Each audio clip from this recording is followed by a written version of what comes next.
ഭക്ഷണം എന്നുള്ളത് ഓരോരുത്തരുടെയും പ്രൈവറ്റായിട്ടുള്ള ഒരു വിഷയമാണ്. പക്ഷേ നമ്മുടെ കേരളത്തിൽ നമുക്ക് മനസ്സിലാക്കാവുന്നത് ഭക്ഷണം എന്ന് പറയുമ്പോൾ നമ്മുടെ കേരളത്തിന് തനതായ ഭക്ഷണങ്ങളുണ്ട്. അതുകൂടാതെ ലോകത്ത് എവിടെയും കിട്ടുന്ന ഭക്ഷണങ്ങൾ ഇപ്പം നമുക്ക് കിട്ടാറുണ്ട്. അറേബ്യക് ഫുഡ് കിട്ടാറുണ്ട്, നോർത്ത് ഇന്ത്യൻ ഫുഡ് കിട്ടാറുണ്ട്, നമുക്ക് തൊട്ടടുത്തുള്ള മറ്റ് ബംഗാളി ഫുഡ്സ് കിട്ടാറുണ്ട്, സ്വീറ്റ്സ് തന്നെ പല ഡിഷ് കിട്ടാറുണ്ട്. അങ്ങനെ പലതരത്തിലുള്ള ഫുഡിലുള്ള വ്യതിയാനങ്ങൾ സംഭവിച്ചിട്ടുണ്ട്. നമ്മുടെ തനത് ഭക്ഷണ സംസ്കാരം യഥാർത്ഥത്തിൽ നമ്മൾ ഇപ്പോൾ ഒരു ഇൻ്റർനാഷണൽ ലെവലിലേക്ക് മാറ്റി ഒരു വളരെയധികം ഭക്ഷണത്തിൻ്റെ ഒരു സങ്കരമായിട്ട് മാറ്റിയിട്ടുണ്ട്. ഈ ഭക്ഷണങ്ങളിൽ പലതിലും കൊഴുപ്പിൻ്റെ അംശം കൂടുതലായിരിക്കും.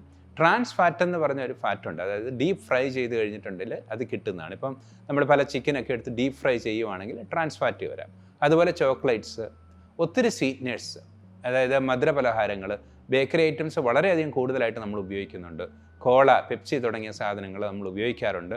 ഇതെല്ലാം തന്നെ നമ്മുടെ ശരീരത്തിൽ, പ്രത്യേകിച്ച് കരളിന് നമ്മൾക്ക് ഒരു ബുദ്ധിമുട്ടുള്ള ഒരു സിറ്റുവേഷനാണ് നമ്മൾ കരളിലേക്ക് പ്രദാനം ചെയ്യുന്നത്. നമ്മൾ തീന്മേശയിൽ നമ്മുടെ ഭക്ഷണം എൻജോയ് ചെയ്യുമ്പോൾ, നമ്മളത് ആസ്വദിക്കുമ്പോഴത്തേക്കും നമ്മളൊന്ന് ആലോചിക്കുക, കരള് വളരെയധികം ബുദ്ധിമുട്ടുള്ളൊരു പൊസിഷനിലൂടെയാണ് പോയിക്കൊണ്ടിരിക്കുന്നത്. കാര്യം ഈ ഭക്ഷണം മുഴുവൻ ദഹിപ്പിക്കുക എന്നുള്ളത് കരളാണ് ചെയ്യുന്നത്. അപ്പോൾ കരള് വളരെയധികം ബുദ്ധിമുട്ടിയാണ് ഈ ഭക്ഷണം ദഹിപ്പിക്കുന്നത്. അപ്പോൾ അനാവശ്യമായിട്ട് നമുക്ക് ആവശ്യത്തിൽ കൂടുതലായിട്ടുള്ള ഭക്ഷണങ്ങൾ കഴിക്കാതിരിക്കുക. ശരിയായ ഭക്ഷണങ്ങൾ, അതായത് ഒരു കാർബോഹൈഡ്രേറ്റിൻ്റെ ഫുഡുകൾ ഒരു മിതമായ രീതിയിൽ ക്രമീകരിച്ച്, ഫാറ്റുള്ള ഫുഡ് ക്രമീകരിച്ച്, പ്രോട്ടീൻ ഒരു 20-30% കഴിച്ച്, നമ്മൾ അധികം മധുരപലഹാരങ്ങൾ ഒഴിവാക്കി, ഫ്രൂട്ട്സ്, വെജിറ്റബിൾസ് തുടങ്ങിയ ഭക്ഷണത്തിൽ, പ്രത്യേകിച്ച് പച്ചക്കറികൾ, ഇലക്കറികൾ മുതലായവ ഉൾപ്പെടുത്തിക്കൊണ്ട്, ഓയിലിൻ്റെ ഉപയോഗം കുറച്ചുകൊണ്ട്, അധികം സ്പൈസി അല്ലാത്ത ഫുഡുകൾ ഉപയോഗിച്ച് പോയി കഴിഞ്ഞിട്ടുണ്ടെങ്കിൽ നമ്മുടെ ആരോഗ്യം സംരക്ഷിക്കുന്നതിന് കാര്യമായ ഒരു റോൾ അതിനുണ്ട്. നമ്മൾ അർബുദത്തിൻ്റെ കാര്യം, അത് ക്യാൻസറിൻ്റെ കാര്യം എടുത്ത് പരിശോധിക്കുമ്പോൾ നമുക്ക് പൊതുവേ അത് രണ്ടായിട്ട് നമുക്ക് സാധാരണ രീതിയിൽ നമുക്ക് ക്ലാസിഫൈ അല്ലെ തരംതിരിക്കാം.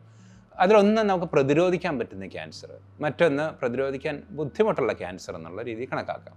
ഇതിൽ പ്രതിരോധിക്കാൻ പറ്റുന്ന ക്യാൻസറിൻ്റെ ഏറ്റവും വ്യക്തമായ ചില ഉദാഹരണങ്ങളാണ് കോളൻ ക്യാൻസർ, ബ്രസ്റ്റ് ക്യാൻസർ തുടങ്ങിയ ക്യാൻസർ, അല്ലെങ്കിൽ സെർവിക്കൽ ക്യാൻസർ, യൂട്രസിന് താഴ്ഭാഗത്ത് വരുന്ന സെർവിക്കൽ ക്യാൻസർ തുടങ്ങിയവ. കോളൻ ക്യാൻസർ പ്രതിരോധം സാധ്യമാണ്. 100% ക്യാൻസർ വരാതെ തടയാൻ സാധ്യമാണ്. ഈ വസ്തുത പലർക്കും അറിയില്ല. ഒരു തവണ അസുഖം മൂർച്ഛിച്ച് കഴിഞ്ഞിട്ടുണ്ടെങ്കിൽ ആ അസുഖം, അതായത് ക്യാൻസറിന് പല സ്റ്റേജുകളുണ്ട്, സ്റ്റേജ് 4 പോയി കഴിഞ്ഞിട്ടുണ്ടെങ്കിൽ ഈ അസുഖം ചികിത്സിക്കുക വളരെ ബുദ്ധിമുട്ടാണ്. ചികിത്സിക്കാനുള്ള ഉപാധികളുണ്ടെങ്കിലും ചികിത്സിച്ച് ഭേദപ്പെടുത്താൻ ബുദ്ധിമുട്ടാണ്.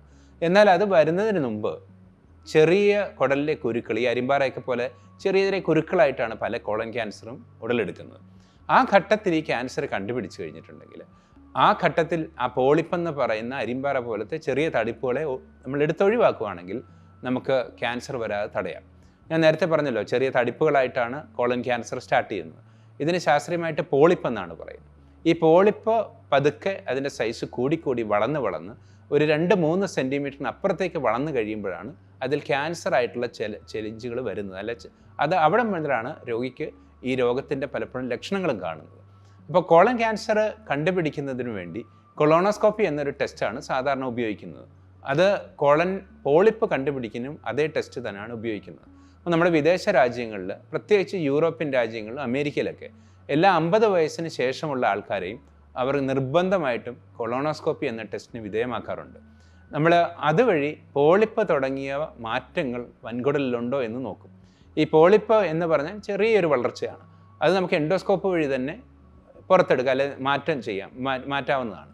അപ്പോൾ അത് ഒരു സർജറിയുടെ ആവശ്യമില്ലാതെ തന്നെ നമുക്ക് വളരെ എളുപ്പത്തിൽ പോളിപ്പെക്ടമി എന്ന പ്രൊസീജിയർ വഴി നമുക്ക് ആ പോളിപ്പിനെ മാറ്റിക്കഴിഞ്ഞാൽ വൻകുടൽ ക്യാൻസർ വരാതെ തടയാൻ പറ്റും. നമ്മുടെ സമൂഹത്തിൽ ഇന്ന് വൻകുടൽ ക്യാൻസർ വർദ്ധിച്ചു വരികയാണ്. ഒരു തവണ ഇത് ലക്ഷണം കാണിച്ചാൽ അതിനെ ചികിത്സിക്കുക സർജറി വഴിയായിരിക്കാം, ചിലപ്പോൾ അത് കീമോതെറാപ്പിയും ആവശ്യമായിട്ട് വരും. രോഗലക്ഷണങ്ങൾ എന്ന് പറഞ്ഞാൽ മലബന്ധം, വയറിളക്കം, അല്ലെ മാറി വയറിളക്കം, മലബന്ധം വരിക, മലത്തിൽ രക്തം പോവുക, ശരീരത്തിൽ രക്തത്തിൻ്റെ അളവ് കുറയുക, രോഗിക്ക് അമിതമായ ക്ഷീണം വരിക, മലദ്വാരത്തിൻ്റെ അവിടെ നീറ്റൽ അനുഭവപ്പെടുക, ഇതൊക്കെയാണ് രോഗലക്ഷണങ്ങളായിട്ട് പൊതുവെ പറയുന്നത്. ഇത് കൂടാതെ പാരമ്പര്യമായിട്ട് വൻകുടൽ ക്യാൻസർ ഉള്ള ആൾക്കാർ ഒന്ന് കരുതിയിരിക്കുന്നത് നല്ലതാണ്. കാര്യം അവർക്ക് ക്യാൻസർ വരാനുള്ള സാധ്യത കൂടുതലാണ്. അങ്ങനെയുള്ള ആൾക്കാരും 80 വയസ്സിന് ശേഷം നിർബന്ധമായിട്ടും കൊളോണോസ്കോപ്പി സ്ക്രീനിങ്ങിന് പോകുന്നത് നല്ലത് തന്നെയാണ്.